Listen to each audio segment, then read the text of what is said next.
কয়দিন আগে বললাম ওবায়দুল কাদের কাকা যদি এখন ফিরে আসতো তাহলে ভাষণে কি বলতো জানেন? অনেকেই ভাবে শেখ হাসিনা পালিয়েছে, শেখ হাসিনা পালাই না, শেখ হাসিনা হিজরত করেছে। একজন গলায় দড়ি দিচ্ছে মরার জন্য, বলছে তুই মরবি, সত্যি তোর কি মরার ইচ্ছা? তা বলছে মরবো বুঝলেই তো গলায় দড়ি দিচ্ছি। তা বলছে তোর যে দড়ির অবস্থা, এ দড়িতে মানুষ মরে? তা বলছে না হয় সারা রাত লাগবে, না কি লাগবে, না হয় সারা রাত লাগবে, তাও গলায় দড়িতে মারবে। এখন এলাকার মানুষ প্রয়োজনে সারা রাত থাকবে আজকে, তাও কিছু কথা শোনানোর দরকার আছে না নাই? তো নারীদের কিন্তু বুদ্ধি আছে, এদের বুদ্ধি এত বুদ্ধি, যদি দেখবেন যে বল্টুর সাথে কথা বলতেছে, হ্যাঁ বল্টু ভাই তোমাকে খুব মিস করছিলাম জানো, তুমি কল দিয়াতে আমি খুশি হয়েছি, হ্যাঁ তোমার সাথে কথা না বললে ভালো লাগে না। পিছনতে যদি স্বামী আসে, এসে এই সখিনা ভাই তাহলে এসানে ভাই, ভাই এসে বেড়াইতে সানে, হ্যাঁ মার একটু দেখে রেখছেন ভাই, তোরা ছাড়া মার কি ডাস? ওরে বাবা, একদম সাথে সাথে স্টার জলসাতে বিটিং। যেখানে হচ্ছিল পাখি থ্রি পিস, ওখানে এখন লেবুর চাষ। নাসির হজ্জা বাড়িতে একদিন গোস্ত নিয়ে এসেছে, 1 কেজি গরুর গোস্ত। কিসের গোস্ত? অনেকদিন ধরে খাওয়া হয় না, এনে স্ত্রীকে বলতেছে রান্না করো, একটু মজা করে খাবো। আমি গেলাম কপোতাক্ষ থেকে গোসল করে আসি, গোসল করে এসে সরিষার তেল নিয়ে মালিশ করতেছে আর বলতেছে নিয়ে আইসো, নাল তো খালি পড়তেছে জিভের পরে। 1 কেজি গরুর গোস্ত, অনেকদিন পরে গোস্ত খাবে, এরকম অভাব আগে ছিল না? ছিল না। আর 1 কেজি গোস্ত খাওয়া কি মানুষের জন্য কোনো ব্যাপার ছিল? এক বসায় 1 কেজি গোস্ত, 1 কেজি চালির ভাত এমনি মেরি দিতে পায়। এখনো এরকম মানুষ আছে না নাই? নাসিরউদ্দিন হজ্জা বলল স্ত্রী বেগম সাহেবা নিয়ে এসো। বেগম সাহেবা নিয়ে আসবে কি, বিড়াল একটা ধরে এনেছে। কে এনেছে? বিড়াল, গলায় দড়ি দেয়। এনে বলছে কত করে বললাম বিড়ালটা ফেলাই দিয়ে এসো, আজকে কি ক্ষতিটা হয়ে গেল কেন? তা বলছে তোমার এই বিড়ালে সেই 1 কেজি গোস্ত সব তেস মেরে দিয়েছে। বলছে সত্যিই খেয়েছে? বলছে আমার কথা বিশ্বাস হয় না, আমার কথা বিশ্বাস হয় না, আমি এই সংসার করবো না। মানে হয়েছে কি, ওই স্ত্রী রান্না করতে করতে একান্ত করে খাতি খাতি ও 1 কেজি গোশ মারি দেওয়া শেষ। নাসিরউদ্দিন হজ্জার বউ বলতেছে রশি টেনে যে বিড়াল 1 কেজি গোস্ত মারি দিয়েছে, এখন এই ডারে তুমি আর কি করবা দেখো। তো নাসিরউদ্দিন হজ্জা দেখলো যে বোর সাথে অনেক সময় রবীন্দ্রনাথ ঠাকুর বলেছে নারীদের থেকে নারীদের বেশি জানার চেষ্টা করো না, নারীদের ব্যাপারে যত কম জানো ততই ভালো।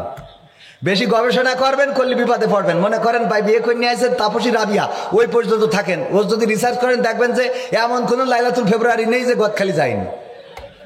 গেছে তো গেছে, প্রতি বছর একটা করে ইঞ্জিন চেঞ্জ করেছে।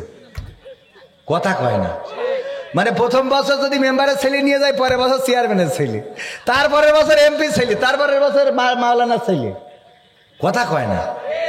এখন নাসিরউদ্দিন হজ্জা তো চালাক ছিল, ও দেখলো স্ত্রীর সাথে বাগবিতণ্ডা করে লাভ নেই, বললো প্যাকেটে ভরি দাও, নিয়ে যায়। নিয়ে এসে বসুন দিয়াই ওখানে ডিজিটাল মিটার, আমার শাহ আলম ভাইয়ের বলতেছে ভাই দাড়ি পাল্লাটা একটু অন করেন দিন। অন করি ওজন তো দেখে ওই বিড়ালটা কাটাই কাটাই 1 কেজি। কয় কেজি? বাড়িতে স্ত্রী বলছে বেগম সত্যি কি এই বিড়াল তোমার ওই 1 কেজি গোশ খেয়েছে? তুমি এখনো অবিশ্বাস করো? আপনার কাছে ফোন দিয়ে আমি আজকেই বাড়ি ছেড়ে চলে যাবো।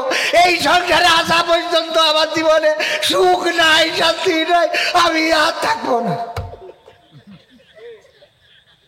বলছে বিবি দেখো তোমার পরে আমার কোনো অভিযোগ নেই, আমি তোমার কলিজা দিয়ে ভালোবাসি, কিন্তু আমার একটা দুঃখ, আমার একটা দুঃখ। ওরা আসুক 2-1টা মল্লি, তা 18 কোটি মানুষ, ইয়া তো বারবার খালি কয় ট্রেন আসছে ট্রেন আসছে। 18 কোটি মানুষের মধ্যে 3-4টি মরলে কি হয়? 5 তারিখে 2000 মরে গেল, তাই আমলিগের কিছু হইলো না, এখনো রাস্তায় এসে দাঁড়াতে চায়। আমার কথা কি বিশ্বাস হয় না? নাসিরউদ্দিন হজ্জা বললেন অবশ্যই বিশ্বাস হয়, কিন্তু বেগম সাহেবা আমার, আমি এই বিড়ালটা নিয়ে গিয়েছিলাম শাহ আলম ভাইয়ের দোকানে, নিয়ে যেয়ে ডিজিটাল মিটারে ওজন দিলাম, বিড়ালটা দেখলাম কাটাই কাটাই 1 কেজি। এখন আমার দুঃখ হলো এই বিড়ালটা যেহেতু 1 কেজি হয়েছে, এই বিড়ালটা যদি ওই গোশ খেয়ে থাকে তাইলে সেই গোশ তো কই, কারণ বিড়ালটা কয় কেজি। আর এখন যদি এই বিড়ালটা সেই গোশত হয় তাইলে আমার সেই বিড়ালটা কই একটু বের করে দাও, কারণ বিড়াল তো 1 কেজি। এইটা তুমি বললে 1 কেজি গোশ বিড়ালে খেয়ে নিয়েছে, তাহলে এই বিড়াল যদি গোশ খেয়েই থাকে তাহলে সে গোশতটা কই, আর এইটাই যদি সেই গোশত হয় তাহলে আমার সেই বিড়ালটা কই, এইটা তো দেখাই দেবা। কয়দিন আগে আমার একজন কাছের মানুষ সংসারে অশান্তি হয়েছে। আমি বললাম আপনার স্ত্রীর ফোনের পাসওয়ার্ড কি? কয় আমি জানি না। কলাম পাসওয়ার্ড কি দিয়া? কয় দিয়া। আমি বললাম তাহলে তো হাইজাক হয়ে গেছে। কথা কয় না। বউয়ের ফোনে যদি পাসওয়ার্ড থাকে, সেই পাসওয়ার্ড যদি স্বামী না জানে, তাইলে বুঝবেন বউয়ের মধ্যে ভেজাল আছে না নাই। দেখেন আমাদের পুরুষরা করে কি, একটা কাপড় গায়ে দেওয়ার জন্য বুতাম যদি না থাকতো তা ভালো হইতো। সে নিজে মানে এত করি পারে কি রে, ঠাসকির গান দিই বোঝেননি। আর ওদের মাথার মধ্যে খালি একটা স্কাপ লাগাইতে যাইয়ে যে কোটা সুই ঢুকাই, এ কোটা আমাকে মারি ভ্যালু ঢুকাইতে পারবে। কথা কয় না। সুই আর সেফটিপিন যে কটা লাগায়, ওই সুইগুলো সম্ভব কোনো পুরুষের দ্বারা। এরপরে সাজুগুজুতি দেখেন, ঠোঁটে লিপস্টিক তো লাগায়, আবার তার কাটার বর্ডার দেয় আমি কালো করে, আছে না নাই? খাতি যেই যেন লিপস্টিক নষ্ট না হয়ে যায়। ও কায়দা করে, এই যে কায়দা করে যে ধৈর্যের দরকার। আল্লাহর নবী সাহাবীদেরকে ডেকে বললেন, ওগো সাহাবীরা শোনো, আজকে একটা ঘটনা বলি, তোমরা শুনবা আর আমার প্রশ্নের অ্যান্সার করবা, যেখানে বুঝবা না আমি বুঝিয়ে দেব। আল্লাহর নবী বললেন, কোন একজন পথিক, কোন একজন মুসাফির সফর করার পথ 1 মাসের, কয় মাসের? 1 মাসের রাস্তা পাড়ি দিবেন। খাবার নিয়েছেন সাথে মরুর পথ, পথের মধ্যে কোনো পানি নাই, খাবার নাই।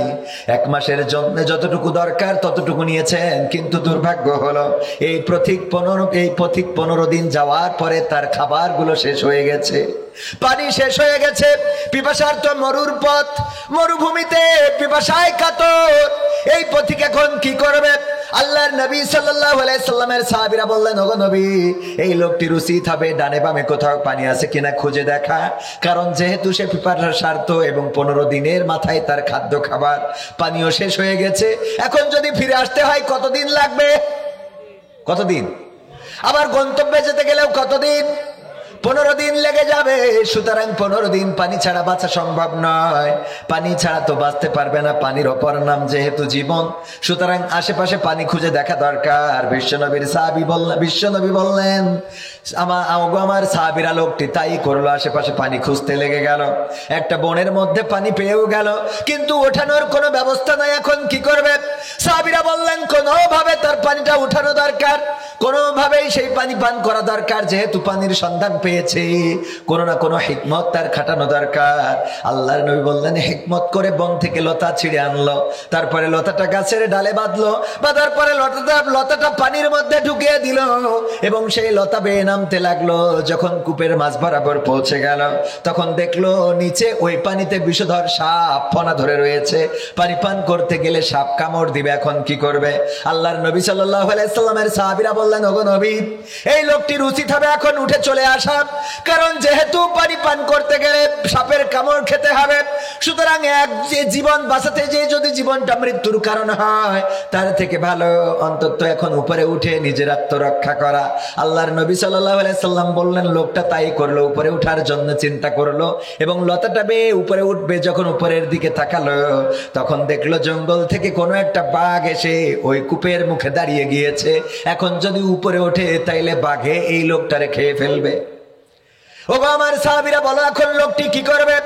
আল্লাহর নবীর সাহাবীরা বললেন, লোকটির উচিত হবে এখন চুপচাপ বসে থাকা, লতাটা শক্ত করে ধরে থাকা, যতক্ষণ পর্যন্ত না সাপ পানির নিচে চলে যায় অথবা বাঘটা আবার জঙ্গলের অভ্যন্তরে চলে যায়, ততক্ষণ পর্যন্ত এই লোকটার উচিত হবে ওই লতাটা শক্ত করে আঁকড়ে ধরে বসে থাকা।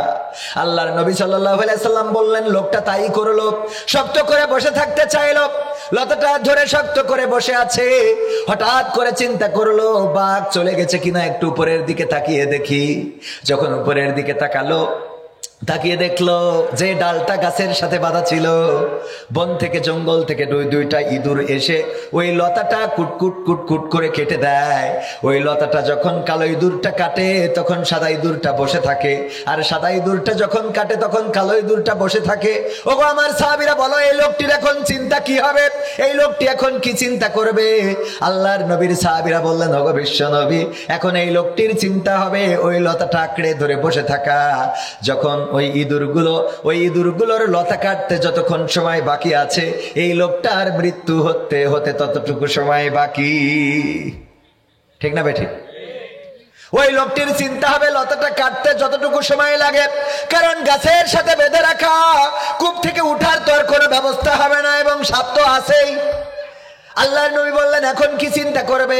সাহাবীরা বললেন যেহেতু লতাটা কেটে দেয় কুটকুট করে, তার মানে ওই লতাটা কাটতে বাকি আছে যতক্ষণ, এই লোকটার বেঁচে থাকার সময়টাও ততক্ষণ। আল্লাহর নবী বললেন ওগো সাহাবীরা এবার শোনো, আমি এটা তোমাদের কাছে একটা উপমা পেশ করলাম, আমি একটা উদাহরণ দিলাম, আমি তোমাদের এটা শোনাই যেটা বোঝাতে চেয়েছি সেটা বুঝে নাও। এই পৃথিবীতে যত মানুষ এসেছে প্রতিটা মানুষ এক একজন পথিক, এবং এমন একটা সময় রয়েছে যেই সময়টা সে জানে না যে আর কতদিন সামনে বাকি আছে। তার মানে এমন একটা পরিস্থিতির মধ্যে রয়েছে যেন তার পিছনেও 15 দিন চলে গেল, সামনেও বাকি আছে কয়দিন? 15 দিন। এমন হইতে পারে যে একদম যখনই আছে মাঝ বরাবর। বেঁচে থাকা হইতেও পারে, আবার শেষ হয়ে যেতে পারে। প্রতিটা মানুষ পথিক, সে তার গন্তব্য জানে না।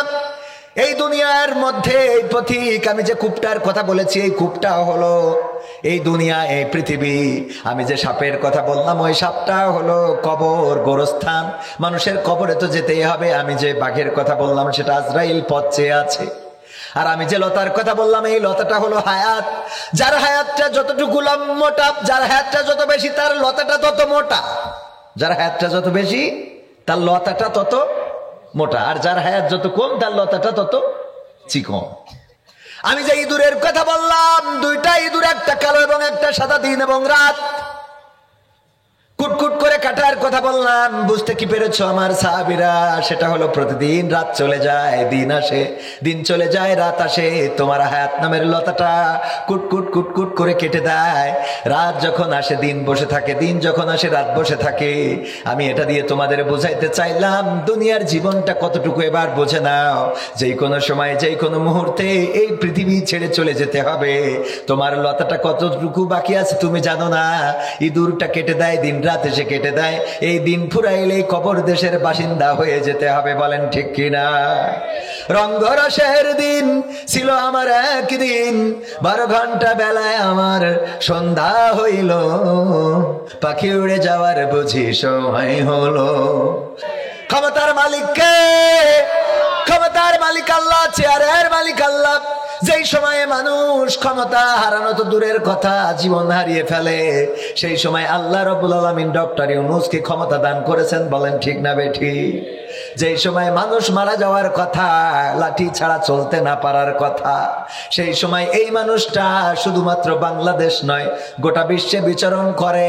কূটনৈতিক সম্পর্ক এত উন্নয়ন করেছে যে এখন বাংলাদেশের ভাবমর্যাদা বেড়েছে না কমেছে?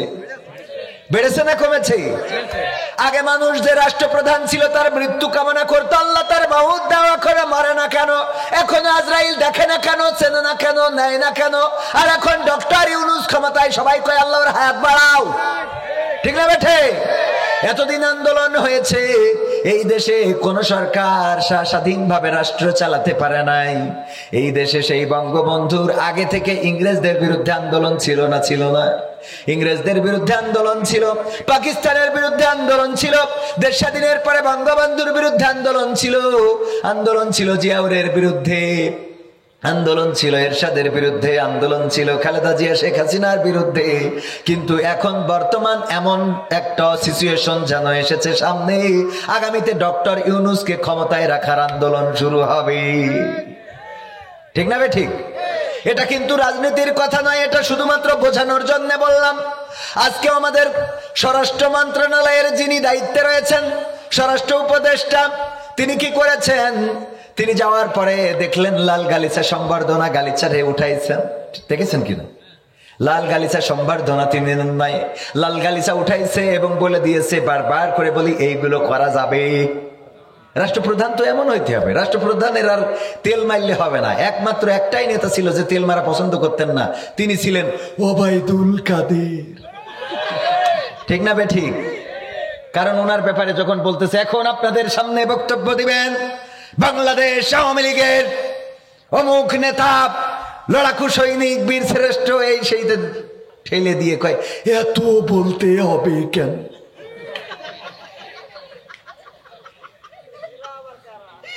ঠিক না বেঠিক? এত কেন বলতে হবে? ওরা তো চেনে। এই একটাই ছিল, এই জন্য মানুষ ওরে বলতো ফাটা কেষ্ট। কি কেষ্ট? তাছাড়া বাকি সব তেলবাজ।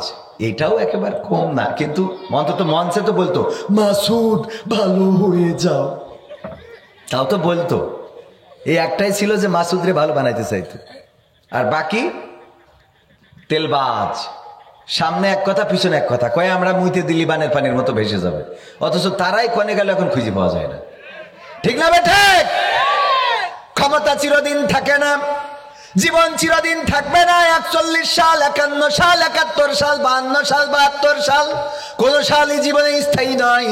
ক্যালেন্ডারের পাতা উল্টায় একদিন মৃত্যুর দিন চলে আসবে। আমার বাবার জীবনেও এমন ঘটেছে। জীবনের শেষ দিনটা মাহফিল করেছেন জানুয়ারি মাসের 4 তারিখ, মাহফিল করেছেন ঝিনেদার কালীগঞ্জ বেতুলিয়া নামক একটা গ্রামে। সেখানে একটা হাদিস শুনিয়েছিলেন, আমি ওখানকার মানুষের কাছে শুনেছি। আমার আব্বা ওখানকার শ্রোতাদের বলেছিলেন, আল্লাহর নবী একদিন নামাজ পড়লেন, তারপরে মুখটা সাহাবীদের দিকে করে দিলেন। প্রায় বিশ্ব নবী সাল্লাল্লাহু আলাইহি সাল্লাম নামাজ শেষ করে সাহাবীদের দিকে মুখটা করে দিতেন, তারপরে সাহাবীদের খোঁজ খবর নিতেন, কেমন আছে, খেয়েছে না খায় নাই, কি অবস্থায় আছে, পরিবারে শান্তি আছে না নাই। আর আমাদের দেশের ইমাম সাহেব আল্লাহর ওলি একেবারে ঘড়ি ধরিয়ে মসজিদে ঢোকে আর মোনাজাত করেই উনার দায়িত্ব শেষ। ঠিক না বেঠে? মসজিদ গুলোতে মুসাল্লিদের কিছু শেখানো হয় না। ইমাম সাহেব আছে, বেশি বললি আবার রেগে যেতে পারে। আমার আব্দুল্লাহ সিদ্দিকী ভাই মসজিদের ইমাম, আমার ইমরান হুসাইন হুজাইফি ভাই আমার সাথে এসেছে, উনিও মসজিদের ইমাম, দুইজনই দুই মসজিদের ইমাম ও খতিব। সাথে এসেছেন উনি আমাদের উস্তাদ, আমার উস্তাদ, উনারা দুইজনই, উনারা আলেমে দিন। আমি তো আলেম নই, আমি মামুনুল হক সাহেবের মতো বলি, আমলের কথা আমি বলতে পারবো না। আমার দিয়ে আমলের কথা হবে না, কারণ আমার আমলের অবস্থা খুবই খারাপ। আমলের অবস্থা কি? নিজের আমলের অবস্থা খুবই খারাপ। তাহাজ্জুদের নামাজ কেমন পড়ি আল্লাহ জানে, আপনাদের বলে লাভ নাই। জামাতে নামাজ কতটা পড়ি আল্লাহ জানেন, বলে লাভ নাই। আমার মধ্যে ত্রুটি আছে না নাই? আমি প্রায় বলি, যদি আমার অপরাধগুলো আপনাদের সামনে প্রকাশ করে দেওয়া হতো, তাইলে এখানে অন্তত আপনারা আমার এই স্টেজে বসে কথা বলতে দিতেন। আমার মা যদি জানতো, মা বলতো বেরিয়ে যা, আমার বাড়ি থেকে বেরিয়ে যা। এমন একটা সন্তান আমি পেটে ধারণ করেছি, এটা ভাবতেও কষ্ট হয়। দূর হ, তোর আমি ভাত রান্না করে খাওয়াবো না, তোর আমি আর ভাত বেড়ে খাওয়াবো না। আমার বাবা যদি জানতেন, আমার বাড়ি থেকে তেজ্য পুত্র করে বের করে দিতেন। যদি আমার স্ত্রী জানতেন, আমার স্ত্রী আমার সাথে এক খাটে ঘুমাতেন না, বলতেন এমন একজন মানুষ, আহারে কারে ফেরেশতার মতো মনে করেছিলাম। বাসর রাতে বলেছিলাম, তুমি আমার জীবনে এসেছো, আমার ভাগ্যটা পরিবর্তন হয়ে গেছে, তোমারে কিয়ামত পর্যন্ত চায়, জান্নাতেও চায়। আজকে আমি বলতে বাধ্য হচ্ছি, তোমার মতো স্বামীর সাথে জান্নাতেও আমি যাইতে রাজি। এরা অপরাধ আছে না নাই? আমার সন্তানরা যদি জানতো আমার অপরাধ, বলতো বাবা বলে ডাকবো না। এমন বাবাকে বাবা বলে ডাকা যায় না, ঘৃণা হয়। বাবা তুমি এমন পাপী, এমন অপরাধী। গ্রামের মানুষ জানলে আমার জন্য সালিশ বসাতো, দরবার বসাতো। ওগো আমার ভাইয়েরা, এমন অনেক অপরাধ আছে যে অপরাধগুলো পৃথিবীর মানুষ জানেন না। জানেন কি? ইলমের কথাও শোনে না, আমলের কথাও শোনে না। বর্তমান সময়ে বাংলাদেশের মানুষ শুনতে চায় ভাইরাল কি ওইডা। হেনা বাড়ি নাই কেন? কাকা হেনা কোথায় গেল? কথা কয় না। আজহারি ভাইয়ের ভক্ত, আমার যশোরের মাহফিলে আমি যখন গ্রাউন্ড ফ্লোরে গিয়েছি গাড়ি পার্কিং করার জন্য, যে দেখি দুই আল্লাহর ওলি। বললাম এই গ্রাউন্ড ফ্লোরে তোমরা কারা? কোম্পানির লোক নাকি? কয় না। আমি কইলাম তাইলে ঢুকলা কেমনে? এই গ্রাউন্ড ফ্লোরে তো শুধুমাত্র অনুমোদিত ব্যক্তি ছাড়া এখানে ঢুকতে পারে না। কয় আমরা আজহারি ভাইয়ের ভক্ত। আমি বললাম এনে ঢুকছাও কেন? আস্তে করি সাইড থেকে বের করি, দেখায় হুজুর বিড়ি টানতে আইছি। মুখে বলে নাই, খালি দেখাইছে, মানে বুঝে নিতে হুজুর বিড়ি টানতে আইছি। কইলাম এনে বিড়ি টানতে আইছো কা? কয় পরিবেশ পায় না, উপরে মানুষ আর লোক, লোক আর মানুষ, পরিবেশ নাই। গ্রাউন্ড ফ্লোরে এখানে আসলাম বিড়ি টানতে। কইলাম আহারে আজহারি ভাইয়ের ভক্ত, এনে এসে বিড়ি টানো, এটা কি হইল নাকি? কথা কয় না। এখন আমাদের ভক্ত কারা? ম্যাক্সিমাম বেনামাজি, বেরোজাদার। আমার এই যে জড়াই ধরে বেরি কয় হুজুর আমি আল্লাহর জন্য আপনার ভালোবাসি। মুখিতে দুর্গন্ধ, বিড়ির গন্ধ এত বেরোয় যে আমার মনে হয় অন্তত তুই ভালো না বাসলে আমার সেইটাই ভালো ছিল। ঠিক না ভাই? ঠিক আছে না নাই? এত বিড়ি খায়। অনেকেই বলে যে হুজুর আমার স্ত্রী তো আমার সাথে সেরাম। তো আমি কই তোর মুখের যে দুর্গন্ধ, তোর বউ আছে এটাই তো বড় কথা। সেরাম মানে কি যদ্দূর হয় ওর তো খুশি থাক, কথা কয় না। তোর যে দুর্গন্ধ, নামাজের সময় যদি বিড়িখোররা আমিন বলে, যখন ইমাম বলে ওয়ালাদ্দাল্লিন,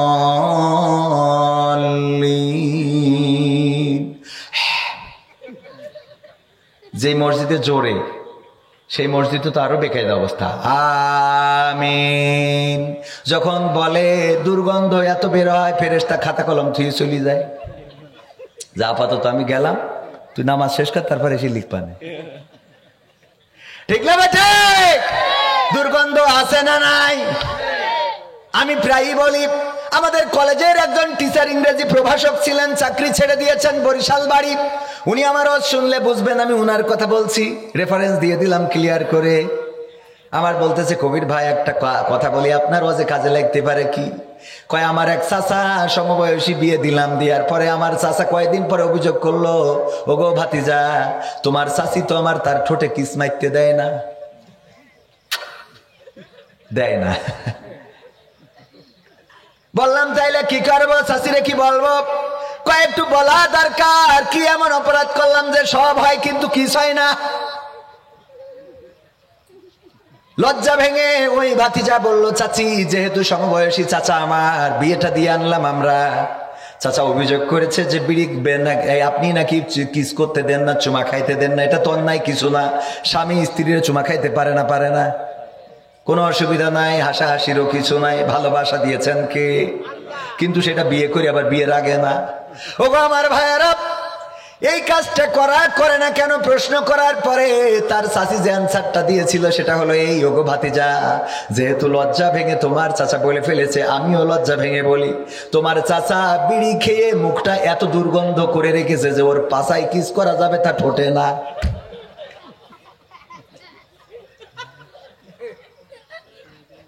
সত্যি বলছি না মিথ্যা?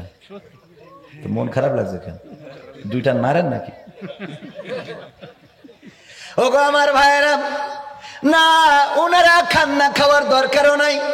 বিড়ি পান করা যাবে না, ধূমপান করা যাবে না, এইগুলো করে মুখের দুর্গন্ধ করেন।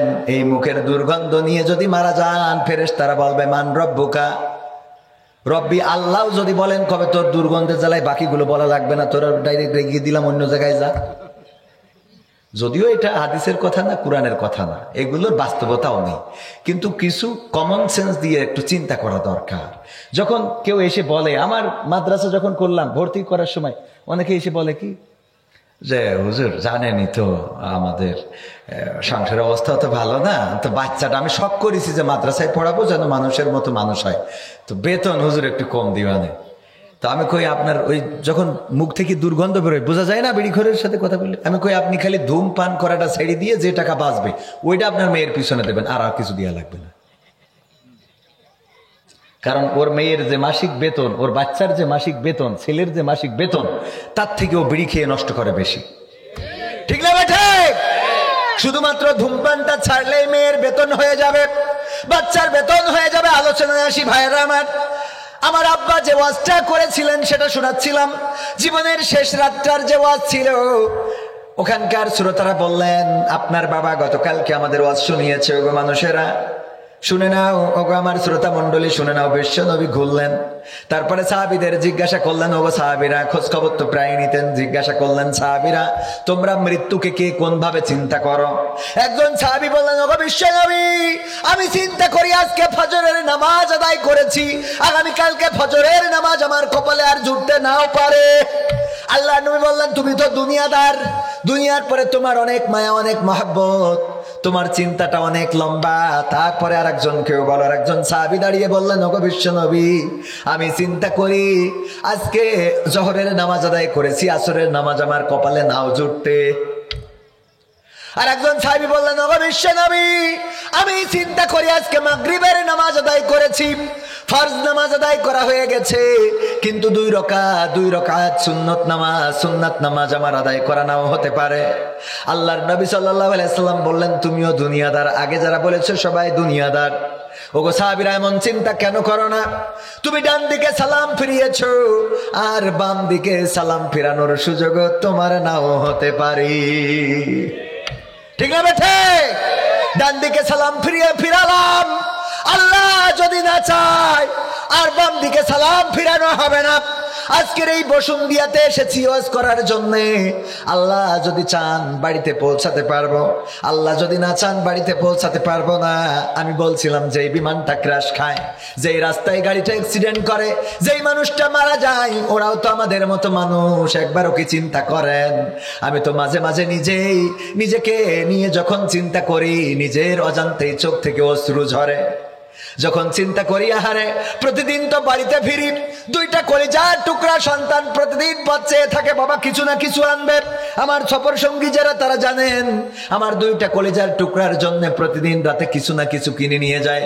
দোকান যত দূরেই থাক না কেন কিছু না কিছু নিয়ে যায়, এই জন্য যে প্রতিটা সকাল তাদের হয় আমার বাবা রাত্রে কিছু না কিছু নিয়ে এসেছে। কিন্তু এমন একটা সকাল হবে যেই দিন বাবা ফিরবে কিন্তু তাদের জন্য কিছু কেনা হবে। কথা কয় না? যেই দিন বাবা ফিরবে কিন্তু ওই খোকাদের জন্য আর কিছু কেনা হবে না। কলিজার টুকরা দুইটা সন্তান আমার কাছে এসে হয়তো কান্না করবে, আব্বা কথা বলো, আমাদের জন্য কিছু কেনার দরকার নাই, একটা বারের জন্য তুমি আমাদের ডাকে সাড়া দাও। আব্বা আব্বা একটা বারের জন্য ডাকের সাড়া দাও। না, ডাকের সাড়া দেব না। ওই সন্তানেরা হয়তো কবর দেওয়ার পরে আমি যেমন আমার বাবার কবরের কাছে দাঁড়ায়, আমার কবরের কাছে দাঁড়াবে ছোট ছোট অনেক বাচ্চাকে দেখি। বাবার কবর দেওয়ার পরে ওই কবরের কাছে যায়, আব্বু আব্বু বলে ডাক দেয়, দেখা যায় না এইগুলো ভিডিও করে অনলাইনে ছেড়ে দেয়। কত মাকে হারিয়ে মায়ের কবরের কাছে গিয়ে কাঁদে। চিন্তা কি করেছেন একদিন আমার আপনার কবরের কাছে আপনার আমার সন্তান হয়তো কান্না করবে। ছোট ছোট বাচ্চা শিশুগুলো বাবা হারানোর বেদনায় কাঁদতে থাকবে।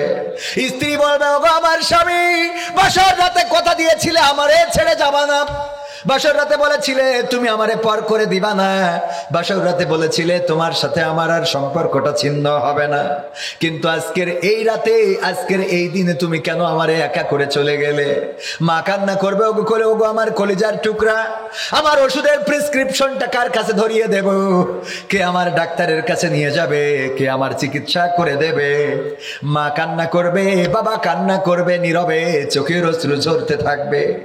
বাবা তো জোর করে কাঁদতে পারে না, খাটিয়াটা কাঁধে নেবে, চোখ থেকে অঝোর ধারায় বৃষ্টি ঝরতে থাকবে। কত বাবারা কি জোরে কাঁদে নাকি? বাবারা জোরে কাঁদে না। কত বাবাকে দেখেছি ওই প্রবাসে, যখন আমি ছিলাম প্রবাসে যাওয়ার আসার পথে, কত বাবাকে দেখেছি কলিজার টুকরা সন্তানকে যখন বিদায় দেয় বাবার বুকটা ফেটে যায়। আরে কলিজার টুকরা, দুইটা পয়সার জন্য তোরে পর করে দিলাম। কত বাবাকে দেখেছি গ্লাসের দরজা দিয়ে তাকিয়ে থাকে, সন্তানটা চলে যায় আর বাবার চোখ থেকে অশ্রু ঝরঝর করে ঝরতে থাকে। কত মাকে দেখা যায় হঠাৎ করে সন্তানের কথা চিন্তা করে কান্না শুরু করে দেয়। যখন বিমানের দিকে তাকায় তখন মা চিন্তা করে, এই বিমানে আমার সন্তান নিয়ে গিয়েছে, এই বিমান আমার সন্তানটারে আমার থেকে দূরে সরিয়ে দিয়েছে। ও আমার ভাইয়েরা, এই জীবন যাদের জীবনে আসে, যাদের এই মৃত্যু যাদের জীবনে আসে, আর তারাও তো আমাদের মতো মানুষ, আমাদের জীবনেও এমন কিছু ঘটবে। বলেন ঠিক না বেঠিক? মাঝে মাঝে আরো চিন্তা করি, আপনাদের চিন্তা করার জন্য বলছি। মাহফিল ছোট, অসুবিধা নয়, আল্লাহর কাছে কবুল হইলে ছোট বড় লাগে না, ঠিক না বেঠিক? তো এই ছোট মাহফিলে আপনাদের বিবেকের কাছে কিছু জায়গা নিয়ে কথা বলতে চায়। ওই যে বলেছি আমলের অবস্থা ভালো না, ইলমের অবস্থাও ভালো না, দুইটাই খারাপ। সুতরাং আমি যে বিষয়গুলোতে সচেতন সেই বিষয়গুলো আপনাদেরকে বলতে চাই। মৃত্যু, কত মৃত্যু দেখেন না যে লাশটার দিকে তাকানো যায় না? কথা কয় না? অনেকেই মুখটা খুলে বলে, আহারে দেখতে যেও না, ঘুমাইতে পারবা না। এরকম হয় কি না? লাশটার দিকে তাকায়ও না, দেখা যাবে না, একটু আগলা করে দিয়ে দেখে বলে হা হয়েছে কি না, দেখা যাবে না। অনেক অ্যাক্সিডেন্ট এখন অনলাইনের কল্যাণে দেখা যায় সিসিটিভি ফুটেজের কারণে, যে হঠাৎ পড়ে গেছে। দেখলাম সেদিন রিক্সায় ভ্যানে আঘাত লেগে স্ত্রী পিছন থেকে পড়ে গেল। পিছন থেকে কি এই পাশে ওই পাশে পড়ে গেল, যেই পাশে ট্রাক সেই পাশে, আপনাদের চোখের সামনে পড়ে থাকতে পারে, ট্রাকের চাকাটা চলে গেল, মাথাটা জায়গায় শেষ। এরকম ভিডিও চোখে পড়েছে না পড়ে না? এগুলো আমার যদি বলেন না হুজুরের সামনে পড়ে, আপনাদের সামনে দেখবেন পড়ে। এই যে একেবারে মুহূর্তে যেই বউটা কিছুক্ষণ আগে কাঁধের উপরে হাত দিয়ে বসেছিল, সেই বউটা এখন মারা গেল, সন্তান এখনো টাঙ্কির পরে বসা, কলিজার টুকরা সন্তানটা বসা, স্বামী মোটরসাইকেলের পরে, স্ত্রীটা খালি পড়ে গেছে চাকার তলে। ট্রাকটা এমন টাইম যে পড়েও গেল, চাকাটাও চলে গেল, মানুষটা সাথে সাথে মারা গেল একেবারে মুহূর্তের মধ্যে। এই মৃত্যু যে হয়, আমার তো এরকম কোন মৃত্যু হইতে পারে, ঠিক না ভাই? ঠিক। চিন্তা করেন কখন, ও তো আমার মতো একজন ছিল, এরকমই মৃত্যু তো হবে, মারা তো যাবই। স্ট্রোক করে মারা গেছে, এটা তো সহজ মৃত্যু অনেকটা, খাতি বসিলাম হঠাৎ করে দম পড়ে গেছে। কিন্তু মাঝে মাঝে চিন্তা করি, এমন যদি হয় ফিলিস্তিনে যখন বোমা হামলা করতেছে, তখন বিল্ডিং গুলো ধসে যাচ্ছে, ভেঙে পড়ছে, নিচের তলায় যিনি আছে হয়তো কোনো না কোনো ফাঁক ফোকর দিয়ে বেঁচে আছে, এই মানুষটার অবস্থাটা কি একটু চিন্তা করেন তো। এরকম মৃত্যু আমাদের হইতে পারে না? অনেক অপেক্ষায় থাকতে হবে যে এখন উদ্ধার করতে আসতেও পারে, নাও পারে, ওই বিল্ডিং আর উদ্ধার হবে তার কোনো নিশ্চয়তা নাই। ওখানে চুপচাপ রানা প্লাজা ধসে পড়লো, ভেঙে গেল, ওখানে দেখা গেল রক্ত দিয়ে একজন লিখেছে, মৃত্যু লাশ তার উদ্ধার করা হয়েছিল, রক্ত দিয়ে লিখেছে যে রানা প্লাজা আমাকে বাঁচতে দিল না। তার মানে ওই রক্ত দিয়ে লেখার মতো রক্ত এবং জীবন ততক্ষণ পর্যন্ত ছিল। ওই জায়গায় বসে থেকে অপেক্ষা করতে হয়েছে কার? কয় আল্লাহ, আজরাইলে, যে ও যেন এসে তাড়াতাড়ি নিয়ে যায়। অনেকেই বলে যার কেউ নেই তার তো আজরাইল আছে, মানে ওই টাকা নেই ডাক্তারে চিকিৎসা করবে, তার কি আছে? আজরাইল আছে। অন্তত ডাক্তাররা না দেখুক, আজরাইল দেখার জন্য আছে না নাই? যদিও আজরাইল নামটা প্রসিদ্ধ না, ইসলাম বা কোরআন হাদিস দিয়ে ওইভাবে আমরা মিলাই রাখিছি যে জিবরিল, ইসরাফিল, মিকাইল, আজরাইল, আসলে মালাকুল মাউত। কোরআনে নাম আসছে কি? মালাকুল মাউত, মৃত্যুর ফেরেশতা। এই মৃত্যুর ফেরেশতা সবার জীবনে আসবে। শুধু পুরুষদের মৃত্যু হবে, মেয়েদের হবে না, মা বোনদের হবে কিনা? তো মা বোনেরা এখানে আপনারা যা আসিছেন তার থেকে অন্তত 3 বা 4 গুণ বেশি আছে, আমার ধারণা, যদি ভুল না হয় 3 থেকে 4 গুণ বেশি। এর কারণ কি? কারণ হলো অনেক পুরুষ বিদেশে গিয়েছে, ওদের তো মাহফিল অ্যাটেন্ড করার সময় তাদের বউগুলো এসেছে, তাহলে এই দিক থেকে একটা বেশি। আর এক গ্রুপ আছে যে পুরুষগুলো ইতিপূর্বে ওলিয়া উলিয়ার পর্যায়ে পৌঁছে গেছে, ওদের আর নামাজ রোজা কিছু করা লাগে, ওরা কের পর্যায়ে পৌঁছে গেছে? ওলিয়া উলিয়ার পর্যায়ে। এরকম পুরুষ কিছু থাকে, একজন বাড়ি যেয়ে বলছে এই ওঠ, তো বলছে কেন? বলছে নামাজ পড়তে হবে। তো বউ বলছে নামাজ পড়তে হবে কেন? বলছে বসুন দিয়ে কবিন সামাদ আইলো, কইছে যে যদি স্বামী স্ত্রী যদি নামাজ না পড়ে এর পাপের কারণে স্বামী জাহান নামে যাবে। তো বলছে তাও অসুবিধা কি? কয় অসুবিধা কি তোর এত কষ্ট করে বিয়ে করে আনলাম কি জাহান নামে যাওয়ার জন্য? তা বলছে নামাজ তো তুমিও পড়ো না। বলছে আমার জন্য আমি জাহান নামে যাবো, তোর জন্য যাবো কে? আমার জন্য আমি জাহান নামে যাবো, অসুবিধা নাই, তোমার জন্য যাবো কেন? কয় এই কোন পাগলের রস শুনিয়েছে রাত্রি, এই কষ্ট করে এখন তুমি আমার কাল খেতে পারবে না। কোনো কাল খেতে না, আজ খেতে পড়তে হবে, কোনো কাল চলবে না, কাল বাঁচবো তার কোনো গ্যারান্টি আছে? হুজুর কইস কালকে মরে যাইতে পারে। জোর করে উঠাই এসে উজু করে এবার বলতেছে যে বলো এখন এই রাতে 1টার সময় কেন নামাজ, কয় রাকাত, কোন সূরা দিয়ে শুরু করবো? আচ্ছা যা হয় পড়। কণ্ঠ নিচেই নামে না? যা হয় পড় বললি হচ্ছে না। বলো কি পড়বো, কয় রাকাত, এখন কেন নামাজ, কোন ওয়াক্তের? এইগুলো তো ঠিক মতো ধরি দেখেন, অনেক পুরুষের নামাজ কি এটাও করতে পারবে না। সেদিন এক মহিলা ধরলাম যে উজুর ফরজ কয়টা? তা বলছে 3টা। আমি বলছি কি? বলছে জহর, আসর আর মাগরিব। সহ্য না করে পারা যায়? বলছে জহর, আসর আর মাগরিব। আমার ওই কুইজে আছে ভাই, কুইজে আমি প্রশ্ন করলাম যে মেয়েদের ঋতুর সময় নামাজের বিধান কি? ঋতুর সময় আমি বললাম ঋতু বোঝেন তো? বলছে বুঝতে পারছি। তা বললাম এর সময় নামাজের বিধান কি? বলছে খুব করে পড়তে হবে। ওই সময় কি করতে হবে? খুব নামাজ রোজা করতে। কত বড় খাটাসের খাটাস। বলছে এই সময় নামাজ রোজা করতে হবে। আমি বলছি বাকি সময়? তা বলছে বাকি সময় পড়া লাগবে না। ও যে সময় পড়া লাগবে না ওই সময় পড়বে। ও নিজেই বানাই নিয়ে হাদিস। কালেমা তৈয়বা প্রায় জায়গায় বলি, কালেমা তৈয়বা যদি জিজ্ঞাসা করি বলেন তো কালেমা তৈয়বাটা, কয় লা ইলাহা ইল্লা আনতা সুবহানাকা ইন্নী কুনতু মিনাজ জালিমিন। ওরে এত বিপদে ফেলে দিয়েছি যে ওই উনুসের দোয়া পড়ি বসে থাকে। মা বোনেরা, ঋতুর সময় নামাজ মাফ, পরবর্তীতে আদায় করা লাগবে না। কিন্তু রোজাও বন্ধ থাকবে, পরবর্তীতে আদায় করার দরকার আছে না নাই? এই বেসিকটাও জানে না। মা বোনেরা নামাজের নিয়ম কানুন জানে না, উজুর ফরজ জানে না, নামাজের আরকান আহকাম জানে না, কিন্তু আইলা শাইলা বাইলা cosmetic, fair and lovely, lipstick, আলতা, সুনো, পাউডার, এইগুলো একটারও অভাব নাই। কথা কয় না?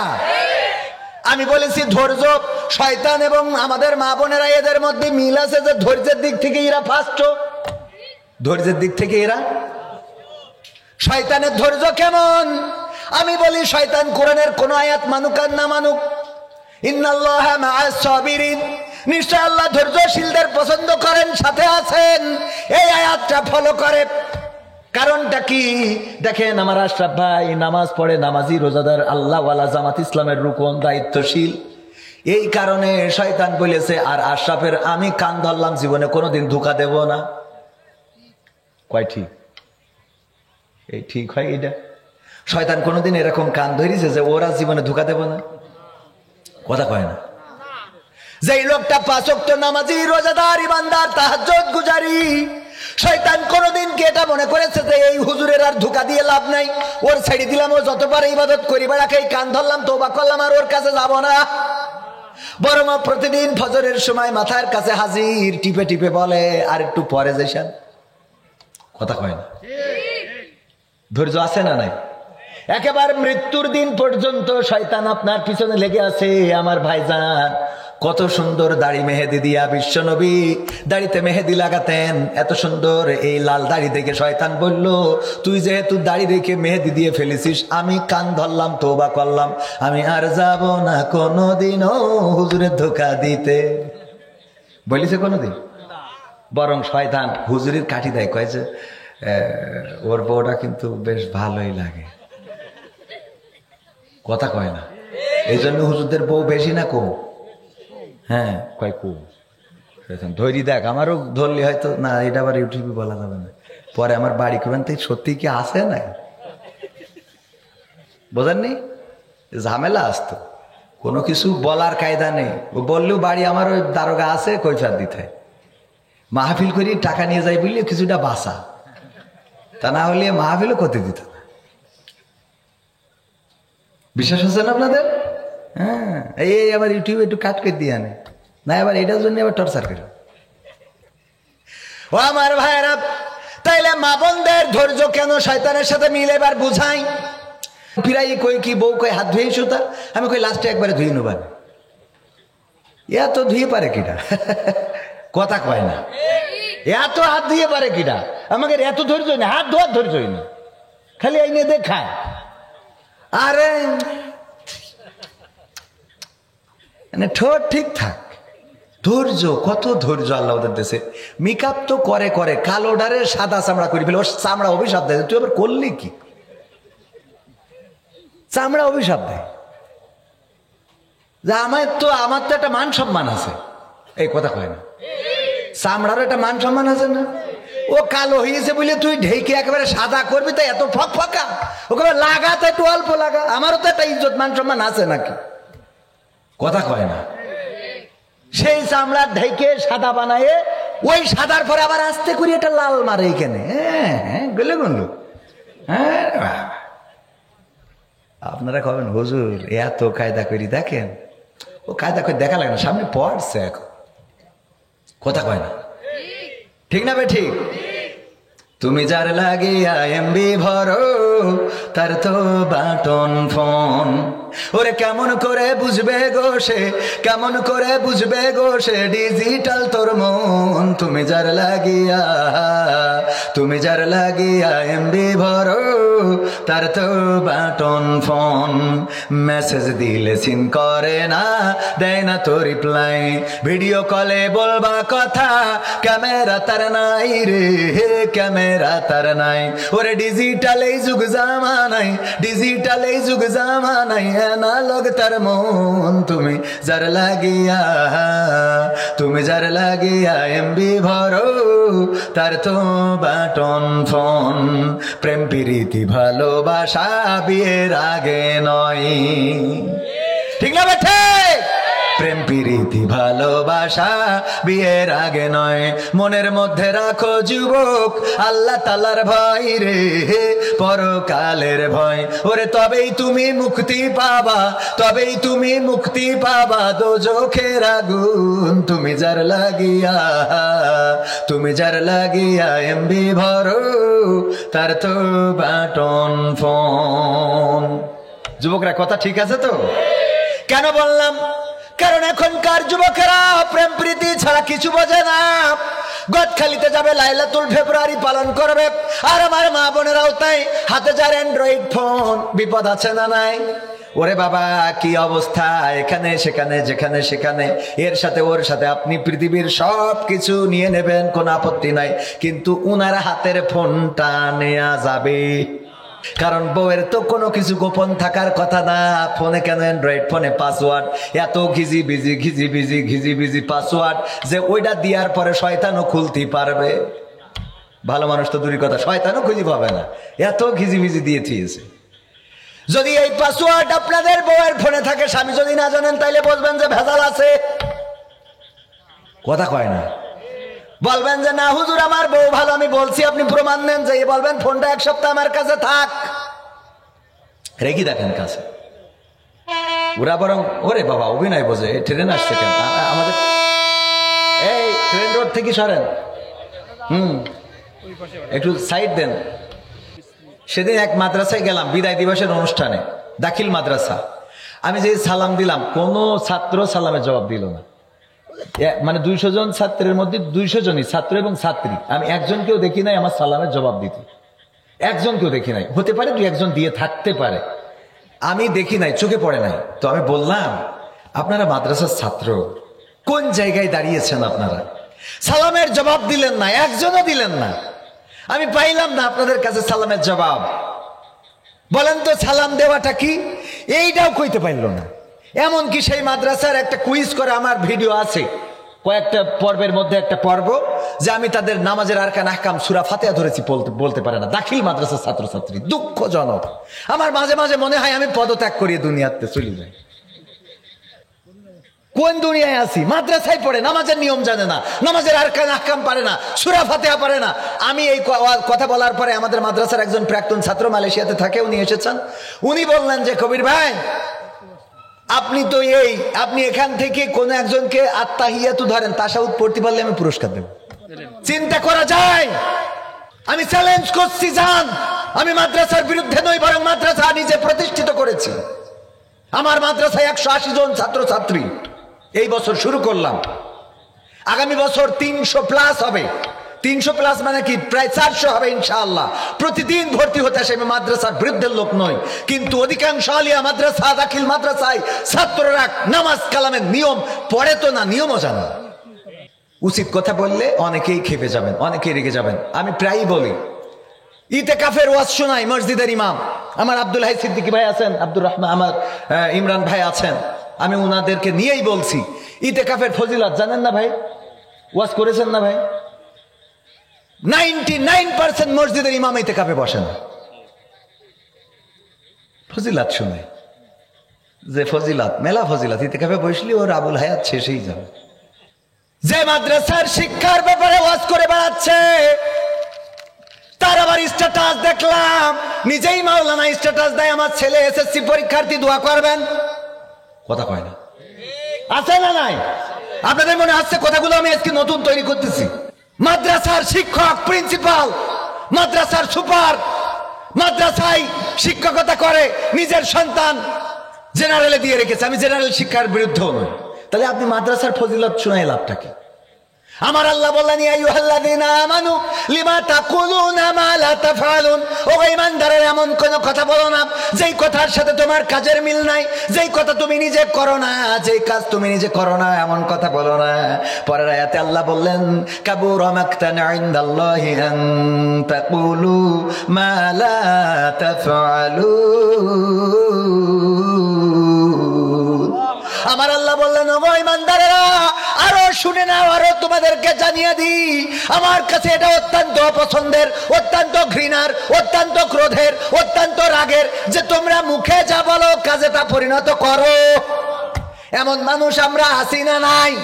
এই জন্য আল্লাহর নবী বলেছেন জাহান্নাম উদ্বোধন হবে প্রথম যে ব্যক্তি দিয়ে, সেই ব্যক্তিকে কবির বিন সামাদ আলেম দাবি করলাম। তা আলেম আগে বলেছি, আমার এলেমও নেই আর কি নেই, আমলও নেই, দুই জায়গায় আমি ফেল। আমার হুজুররা সেদিন বলতেছে আমাদের মাহফিল 12 তারিখ, কাল দিন পরে মাদ্রাসার আমার দায়িত্ব দিয়েছে যে বক্তাদের এবং প্রাক্তন ছাত্রদের দায়িত্ব দিয়েছে বক্তার টাকা আমাদের পরে এত চাপ দিয়েন না। বলছে তুমি তো এক মাহফিলের টাকা মেরে দিলেই হয়ে যায়। আমি বললাম আমি যে এখানে দ্বিতীয় বক্তা করেছেন এই তো আমার 50,000 টাকার বাস দিয়ে দিতেছেন, বোঝেননি? তো আমার হুজুররা বলতেছে একটা প্রশ্ন করি তোমার কাছে, এই যে এত টাকা মাহফিল করে নাও, পরকালে কি হবে অবস্থা তোমাদের একটু বলো দিন। তাই আমি বললাম যে হুজুর আপনারা পড়াইছেন আমাদের থেকে তো এলেম আপনাদের বেশি, আমাদের কাছে প্রশ্ন করলে কেমন হয়ে যায়। তারপরেও আমি একটা বিষয়, আমি তো আর মুফতি মুহাদ্দিস মাওলানা ওইসব না, আমি শর্টকাটে একটা জিনিস আমি ধরে রাখিছি, সেটা হইলো যে আব্দুল্লাহ আল আমিন, আমির হামজা, তারপরে এই যে হাফিজুর রহমান সিদ্দিকী, তারপরে আরো যে বক্তা আছে বিখ্যাত আছে না, আবুল কালাম আজাদ বাসার, তারপরে আফসারি, এই জাতীয় যে বক্তাগুলো অনেক বড় বড় বক্তা আছে, তা ওরা আমার থেকে আলহামদুলিল্লাহ হাদিয়া হুদিয়া ভালোই নেয়। তো ওরা যদি জান্নাতে যায় তাহলে আমার টেনশন নেই, কিন্তু ওরা যদি জাহান্নামে যায় তা আমি কোনো কথা ছাড়া আগে যেয়ে বসে থাকতে হবে।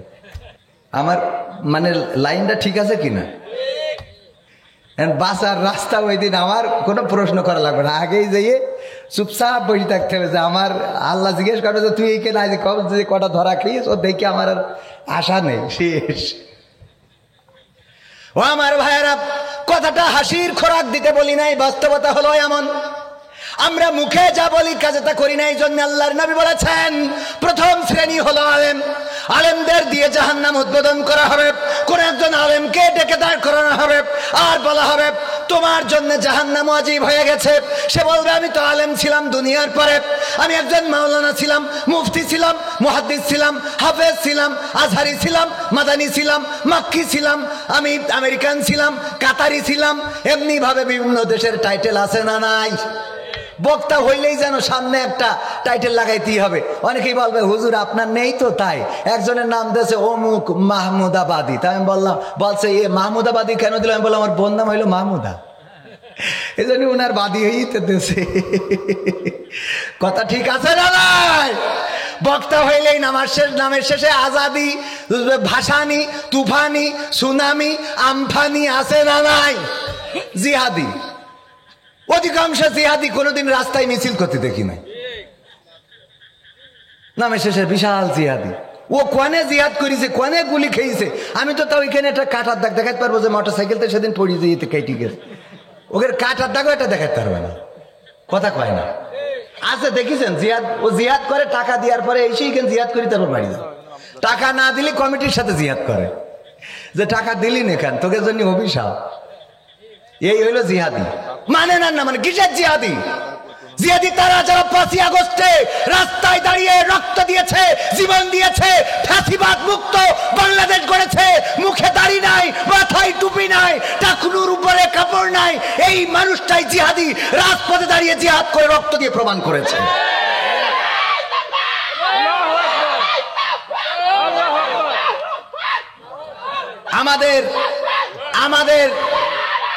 আমাদের পকেট ভর্তি টাকা, কড়াই ভর্তি রান্না, শোল মাছ, বোল মাছ, ইলিশ মাছ, রুই মাছ, কাতলা মাছ, চ্যাং মাছ, ট্যাংরা মাছ, বিদেশি মাছ, দেশি মাছ, আপনার বসুন্ধিয়ার মাছ, যশোরের মাছ, জিগরগাছার মাছ, সাতক্ষীরার মাছ, গোশত, গরুর গোশত, ছাগলের গোশত, উটির গোশত, ভেড়ার গোশত, হাতির গোশত, কুত্তার গোশত, গড়ের সব খাওয়াইও হুজুরের মনের শান্তি তুলতে পারে না।